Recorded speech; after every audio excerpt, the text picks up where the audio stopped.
black and white and so cute you almost won't want to eat him. Little pandas. So for this, you will only need some water and a paintbrush, a teaspoon, some black and white fondant, and of course your plain cupcakes, which I've already put buttercream icing and desiccated coconut. You'll also need some icing sugar and a cloth to dust the bench. Grab our black fondant, which is just a decorative icing, and roll it into a ball. Try and make it like your hands, nice and warm. I'm going to place him aside and dust the bench, just so that he doesn't stick. Okay, now let's make his eyes.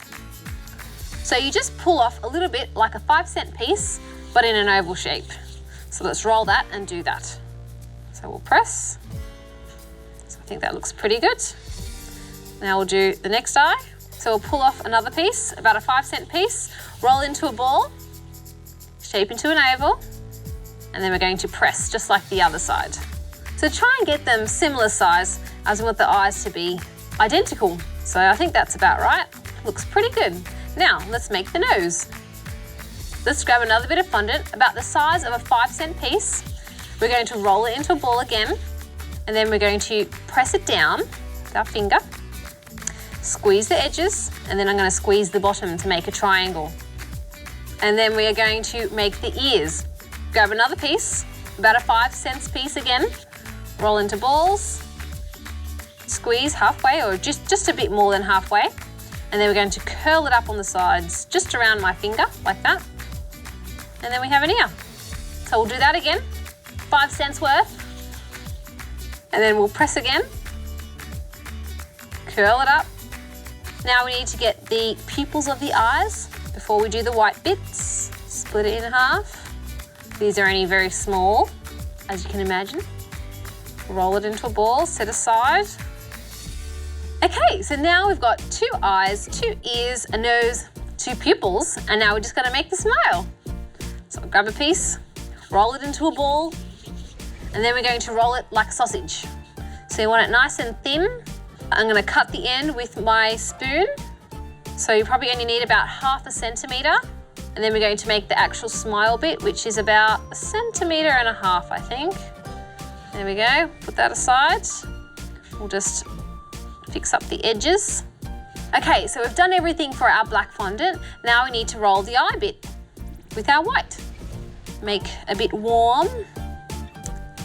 And then I'll roll into a ball.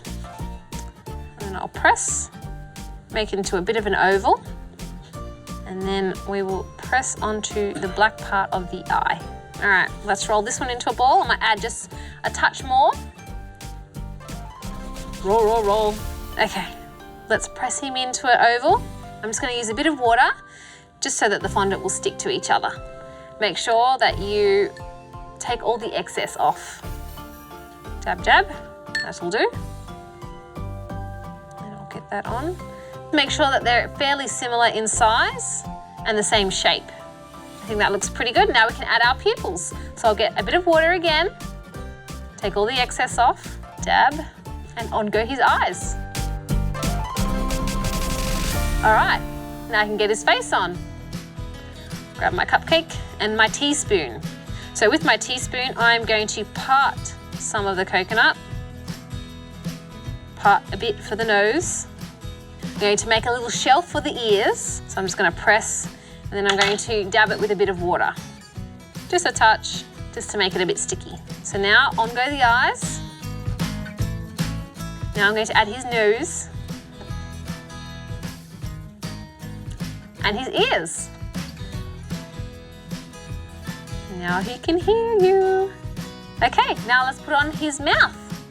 Get the spoon again, make a line down the center, and then the actual smile like this. Tiny bit of water, and on it goes.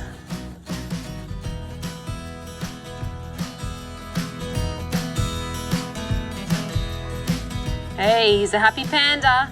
Now he can join his friends.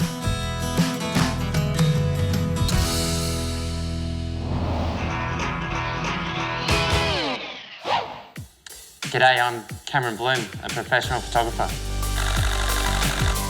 I was fortunate that I knew that I wanted to be a photographer and I had so much passion for it. It was in my blood.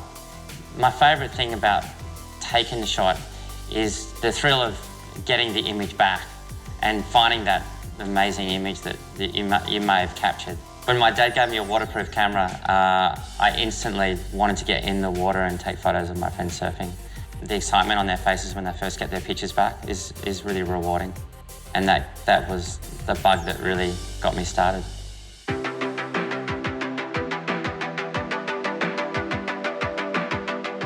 The boys found a little baby magpie about 2 years ago, and they named her Penguin. She was about 3 weeks old. She'd been blown out of her nest. She was lucky to survive. They brought her home and we cared for her. We fed her every couple of hours, and luckily she survived, and she was always free to fly away, but she stayed with us. So I first started taking photographs of her when she was really young, and I think it was one of the boys' ideas to start up a social media page for her. In the end, she became quite famous, more famous than me. The kids had a ball with her, and Sam did as well, my wife. Yeah, it was a good experience to have a wild bird living in your house. You never knew what she was going to do. There was a lot of poop on the lounges, and I inevitably had to always clean that up. But it was fun.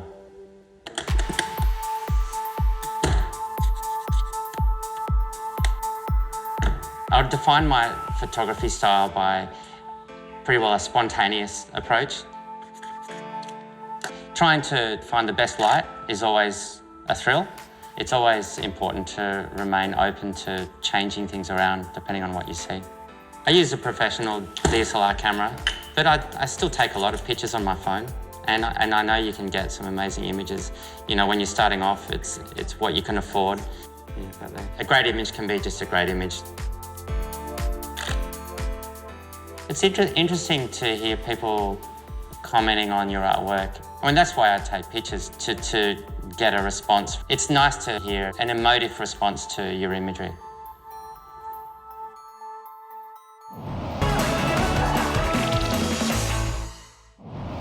Today I'm going to be showing you the ultimate sleeping bag for your stationery, also known as a pencil case. Here's what you'll need: a fabric pen, scissors, a ruler, zip, pins, needle and thread, outside fabric, inside fabric, and a sewing machine. Our first step is to cut our fabric. This is what we're going to end up with: 35 centimeters across and 16 centimeters down. And that's our first step. Let's measure it out. Move these things aside. Grab your fabric, face up, grab your ruler and pen, rule out 35 centimeters and 16 centimeters down. Okay, now we're going to cut it out with our scissors. I'm using fabric scissors because they're heavier and sharper, which means I can cut the fabric easier. Okay, all done. That's our first square. We need to repeat this another 3 times because we need 2 for the outside and 2 for the inside. And my outside fabric is different to my inside fabric.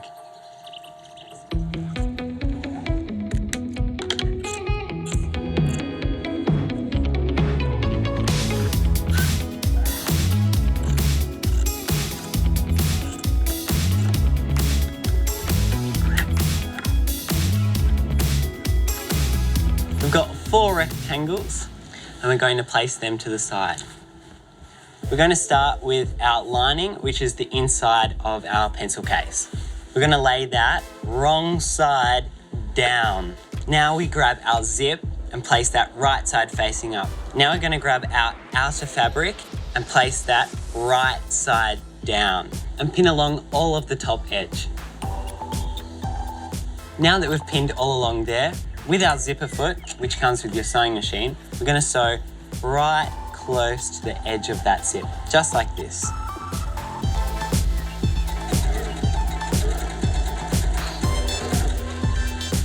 Now we can fold our fabric out.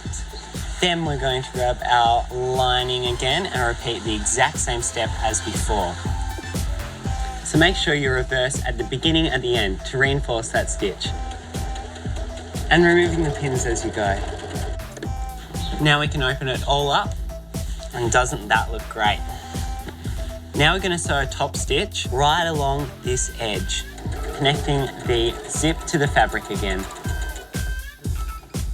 We're going to do that on both sides.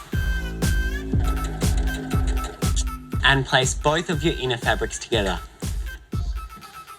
Now we're going to pin all around the outside. This is a very important step. Make sure you open your zip before pinning or you'll never be able to get into your pencil case. So grab your fabric marker and we're going to make a mark 3 to 4 centimetres apart from each other in the middle edge of the lining. This is so we can turn our pencil case right side out. Now sew all around the edge of the pencil case, starting at the mark and finishing at the mark that we just made. Okay, all done. Now we can turn our pencil case right side out. There we go, we're so close to being finished. We just need to sew that hole up that we left before. All done. Now you're a proud owner of your brand new pencil case.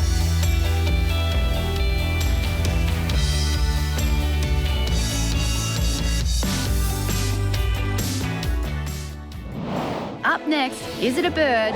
Is it a plane? No, it's Mark Sexton, comic book artist.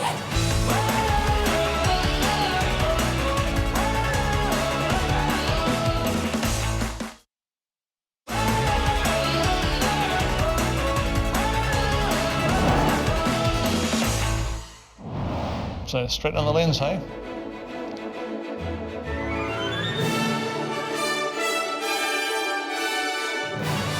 My name is Mark Sexton and I am a storyteller. I'm a writer, I'm an artist. My job is to tell pictures with words and with stories. In film, in comic books, and whatever medium I can work in. In the past I've storyboarded films, I've helped write screenplays, I've written and drawn comics, and I'll think of something more interesting shortly. When did I start drawing? Well, I remember when I was 3 drawing on large sheets of butcher's paper, drawing dinosaurs, which were terrible, but I seem to liked drawing. I grew up on Norfolk Island, where there was no television, there was no films, there was only radio and books. And you had a lot of time playing outside or sitting inside. One day I saw an Asterix book and I thought, oh, that's kind of cool. Never seen a comic book before, so I decided I'd draw a comic book. And it was terrible, and made up a character, and I have been doing drawing of comics and writing of comics ever since. But at some point I went off and did a PhD in genetics, which is so useful to drawing. I did comic books and a PhD in genetics at the same time, and they battled it out, and the comic books won. What makes a great character? It's a tricky one. Firstly, that it has a really interesting design, a design that actually makes you want to look at it and really get involved in how it looks and how it feels. And the second thing that makes a character really awesome is its acting. How do you make a character act in a comic book? Given that comics are a series of still images, capturing moments in time, the idea is to, more than anything else, is to know, while you're drawing, what the character is thinking. How to make a character that's evil, how do you portray the evil? It's a tricky one, because there's so many things you can do. You can play with light, you can play with the angle at which you draw the character. It's body language, it's so many things. You can always use light, so the character's within darkness. If you're drawing a hero, you're usually drawing them open. You see what they're thinking, you see their eyes, you get a very clear idea of what their intent is. And again, it's a question of what you do with light and what you do with the camera angles. Again, you tend to draw them low, so they actually dominate frame, they look large, but you'll usually draw them well lit and heroic, I suppose. Yeah, you can swap that around and play around with it. Keep on drawing heroes that are actually bad guys at the same time as being heroes, so it's a bit of a mixed one. Why comic books? Good question. It's really powerful and you can do amazing things with it. You can draw anything you like and you can tell any story you want to. And so it's essentially, to me, it's almost like the most limitless form of artistic expression we have and storytelling that we have. And that's exciting and fun. I really believe that everybody can draw. I really, truly believe that. And if you see kids who are 3, I've got a little girl who's 3, she draws all the time. My problem is that lots of people stop drawing. And so the idea is, don't stop, keep drawing, because the only way you're going to get into art and get better at it is to practice. And you can practice however you like, you can draw whatever is in your head, but don't stop. Keep drawing and enjoy it.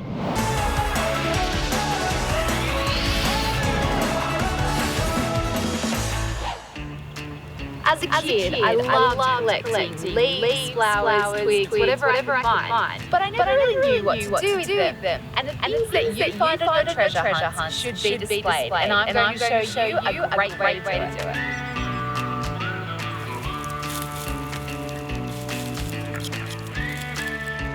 So to make your nature window, you're going to need some wool, scissors, an embroidery hoop that you can get from any craft store, some bits and pieces from your garden, so flowers and leaves, and some contact paper. I've looked for really bright, colourful things, but something I've also kept in mind is to find flat things, because they work a lot better when you're sticking them to your contact paper, but you can really use whatever you like. Leaves, petals, it's up to you.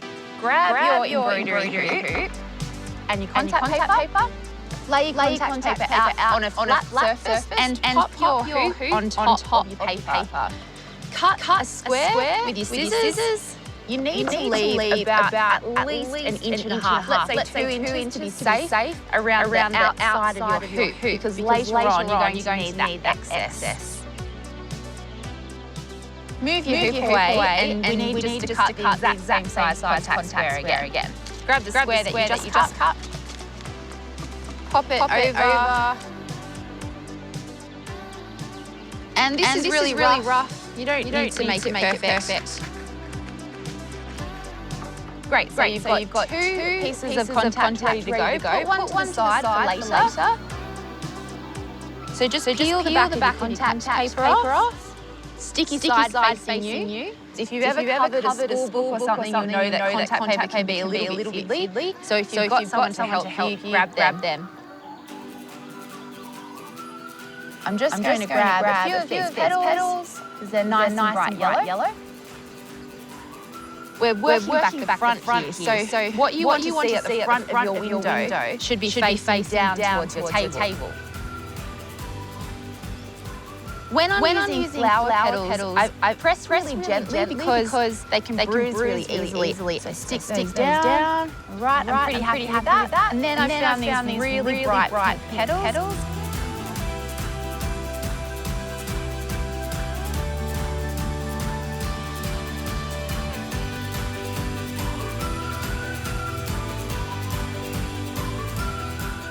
And next, I'll just grab these little leaves here.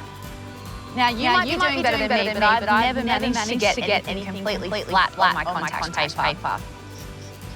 Great, so I'm pretty happy with my layout.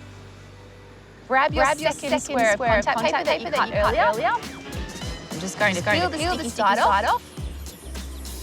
Start at the top, so the furthest end away from you. And just stick your first edge down. And then you're just going to really carefully peel the sticky side towards you. Just softly trying to press out any bubbles that you see along the way. I've never managed to do this without having a few bubbles in my window. But really, once your window's up and in front of a sunny spot, you can't really see the bubbles.